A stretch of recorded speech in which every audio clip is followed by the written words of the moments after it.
hop on here, tell you guys good morning, afternoon, or evening, whatever time y'all are watching the channel today. Just want to say thank you. Sorry if it's a little loud in here. I drive a Jeep and it's a soft top, so you might hear a little bit in the background. But wanted to hop on here, guys. I did a short over the weekend.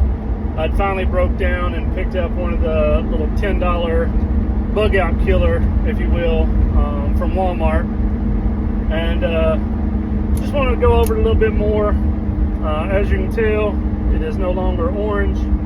I'm just not a big orange fan, guys. I went ahead and dyed the scales. It took me about 30-45 minutes to do it, but I used it's Rit More dye for synthetics. I feel like it came out pretty decent.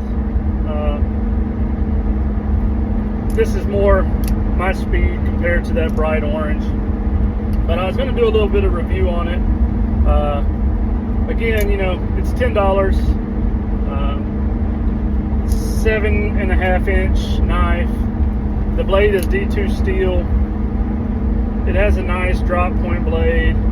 It's super smooth action. Obviously, it is made in China.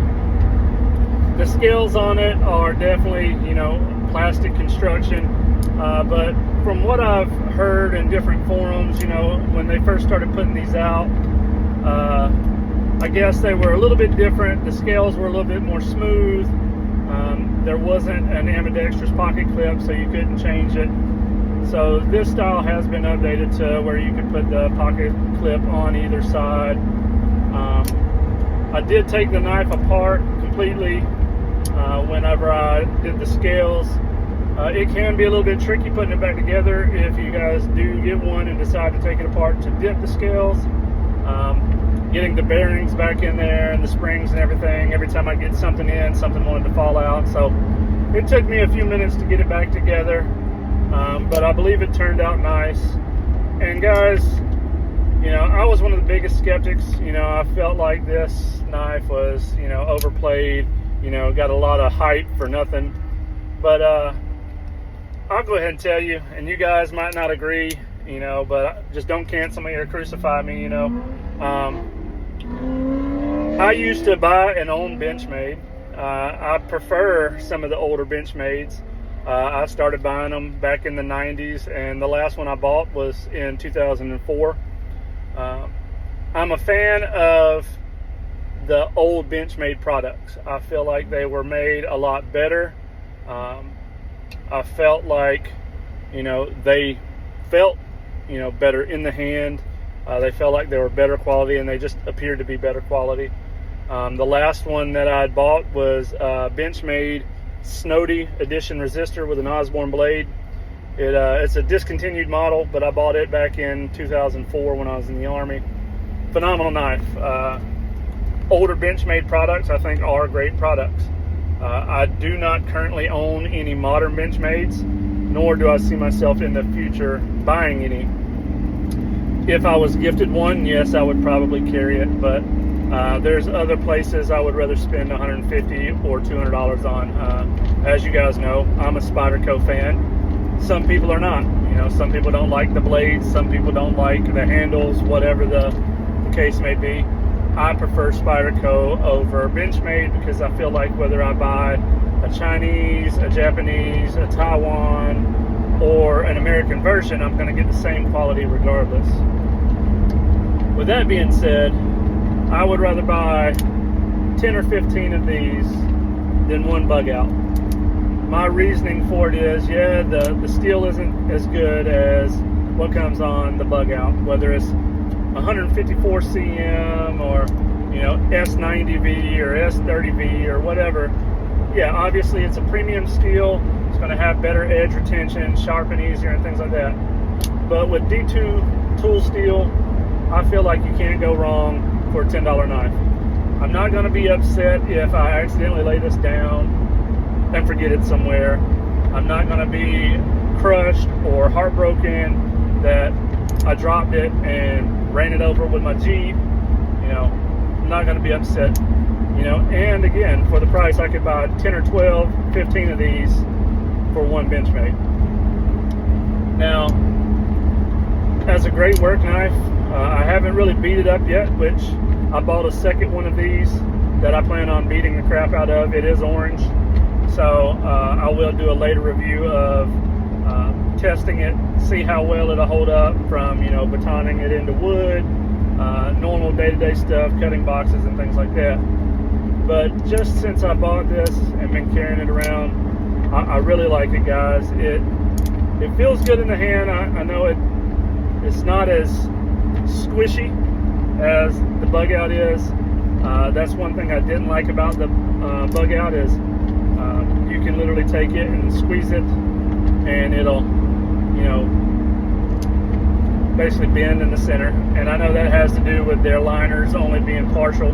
I do like the fact that this has steel liners that go all the way down. They could be aluminum. I'm not sure. I didn't read any of the specs on the knife before I was reviewing it.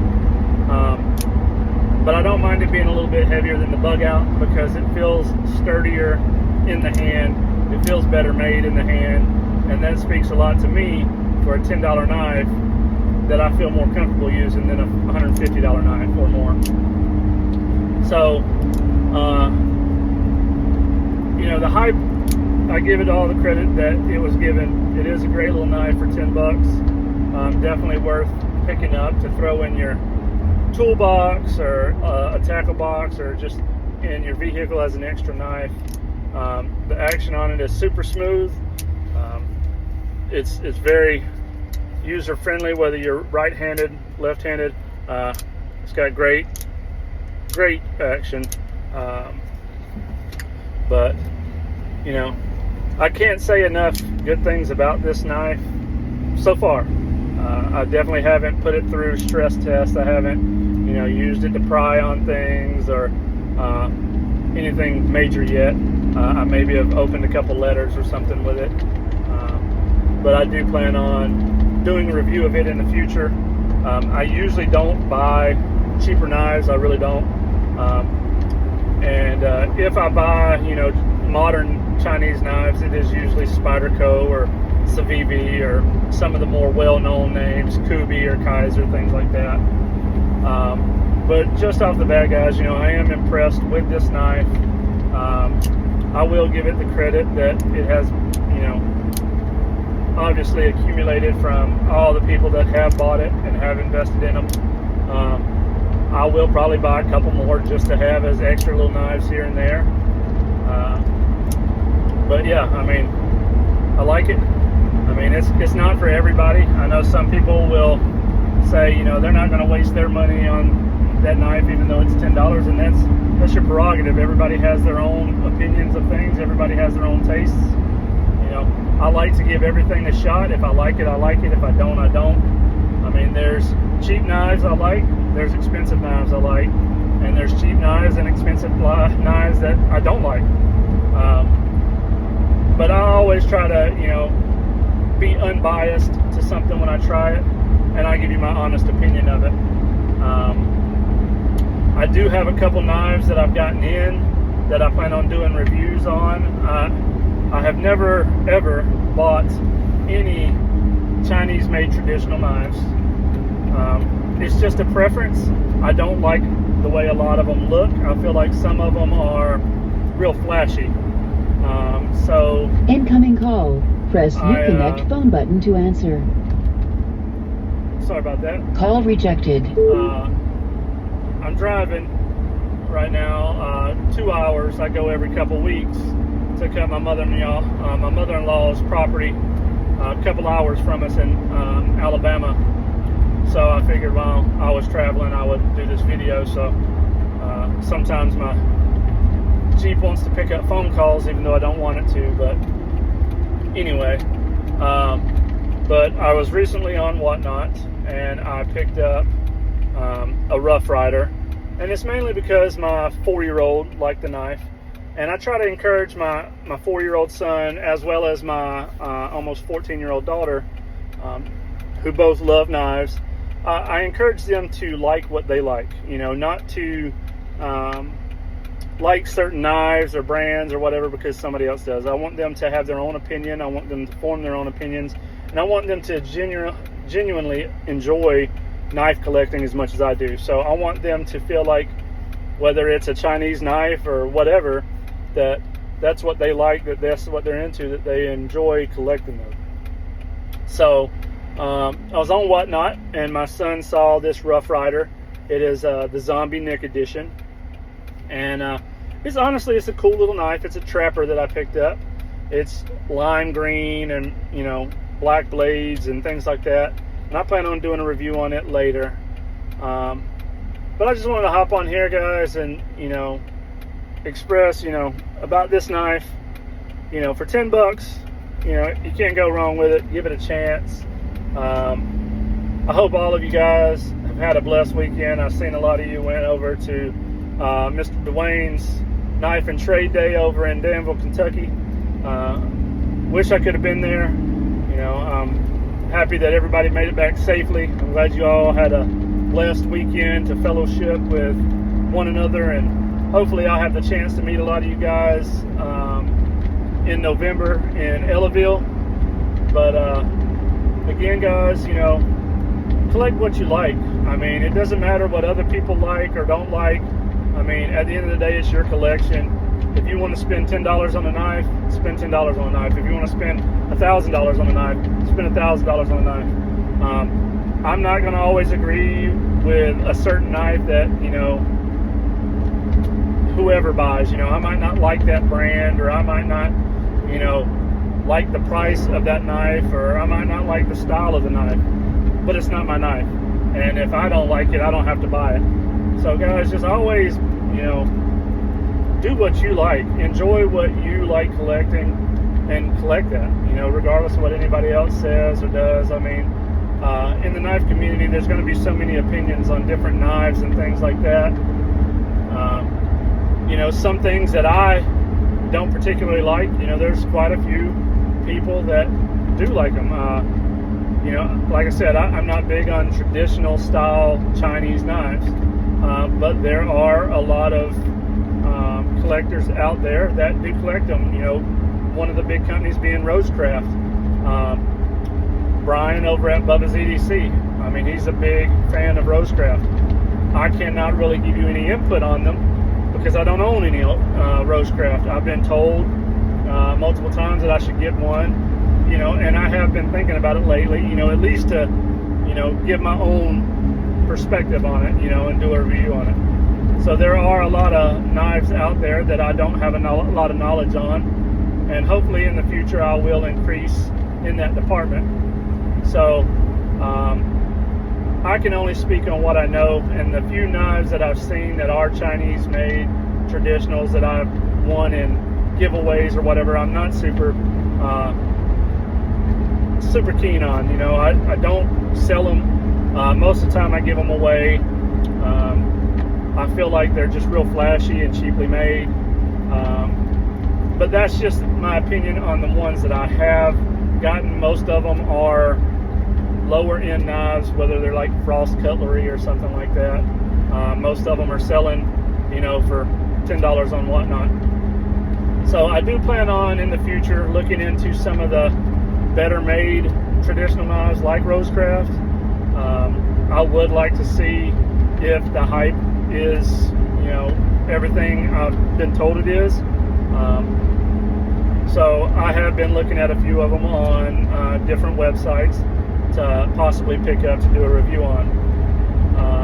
But with that, you know, I currently I'm big into the USA traditional knives. I like a lot of the older case. I feel like the quality was better with case. I like some of the older Baron Son, Boker.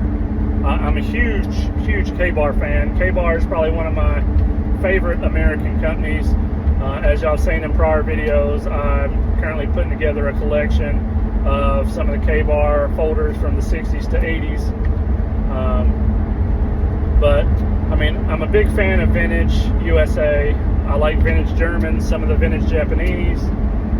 So I'm not completely against knives. You know, I speak about what I know and what I've experienced and what I feel on the knives that I own, knives that I've had. And in the future, like I said, I hope to expand my horizons and my knowledge on some of the Chinese made traditional knives. So I hope you guys enjoyed the video. I know it just kind of was a ramble, just trying to occupy some time as I drive 2 hours. But you know, guys, there's so many great knife sites out there, YouTube guys, whether it's Bubba's EDC, some of the reviews he's done on some of the knives, Fireboy, Fireboy Outdoors does a great honest opinion on knives, and sometimes some people might find it offensive that he doesn't like the knife they like, but who cares, really? I mean, you don't have to like the same things. I mean, we're a community of knife lovers and enthusiasts. There's going to be such a vast difference in what everybody likes, but that's what makes the knife community what it is. But there's so many guys out there that I follow that I like, you know, whether it's Sharp Southerner, there's Red Eyed Patriot, there's Clark's Kentucky Knives, the Knife Doctor, Rugged Cross, Second Chance George. You know, there's so many guys that do so many different things with knives. Faithful EDC. You know, you can get a great impression about a lot of knives that you're not familiar with just by watching some of the other guys' channels. And I highly recommend it. Before you buy something, if you don't know a lot about it, check some of the other channels, because there's a good chance that some of them guys have talked about them, reviewed them, and that gives you an idea of what you're looking at before you go and purchase something. So again, guys, thanks for listening to me ramble here. I know it's about 17 minutes, 18 minutes long, so sorry to make it so long, but basically it was all supposed to be about this little knife here. And I just kind of rambled on, so sorry about that. But I do hope you guys enjoyed the video. I hope you all had a blessed week. I hope you all have a blessed week, and I look forward to your comments. Check this morning, we were at 190 subscribers, so 60 more, and we're going to do the giveaway. I guess when I reach about 235, 240 subscribers, I'll put out a video with details on what to do in order to get into the giveaway for the 250 subscribers. I would like to know, guys, I'll kind of take a vote and poll if you guys would rather have a traditional knife or modern. So just let me know down in the comments which would be more interesting, and I will take a poll on how many selections I get for each one, and whatever comes out on top, that's what I'll look at doing for the 250 subscriber giveaway. 500 I prefer, and I plan on doing a traditional knife, possibly something stag, and it might be grouped with something, but we still have a ways to go on that. So again, guys, just let me know down in the comments below, traditional or modern, for the giveaway. Have a blessed week, stay classy, and God bless.